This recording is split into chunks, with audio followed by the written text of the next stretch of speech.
À Mwanda, cœur battant du manganèse gabonais, la Comilog exploite depuis plusieurs décennies l'un des plus grands gisements au monde.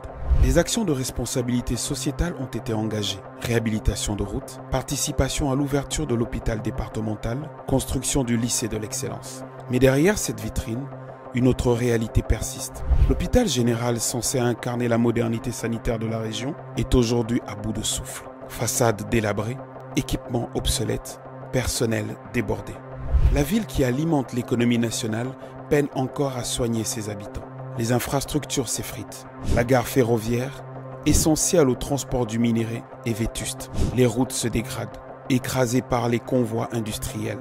Et une question demeure. Comment une ville aussi riche en ressources peut-elle offrir si peu à ses propres enfants? Et à Okondja, la situation est encore plus inquiétante. Depuis près de 10 ans, la société Nouvelle Gabon Mining exploite le site de l'Ebaye. Aujourd'hui, l'entreprise s'étend sur Alanga et Aboumi. Mais qu'a-t-elle laissé en retour? Presque rien. Pas de route bitumée, pas de pont, pas d'hôpitaux, pas d'école, pas même un abribus digne de ce nom. Les villages de Mbabiri, Ondjeye et Mamidié attendent toujours des signes de progrès. Sur la rivière Sébé, les travailleurs traversent encore en pirogue la nuit, sans lumière, sans sécurité, sans dignité. Les populations locales ne sont pas recrutées. Les engagements sociaux sont ignorés. Comment comprendre que, là où l'on extrait un minerai si stratégique, les communautés vivent encore dans une pauvreté aussi absolue? Suite à cette injustice, une décision politique forte s'est imposée. Le président de la République, Brice Clotaire Oligui Nguema, a ouvert un nouveau chapitre de notre histoire économique. À partir de 2029, le Gabon ne pourra plus exporter du manganèse brut. C'est un changement de paradigme.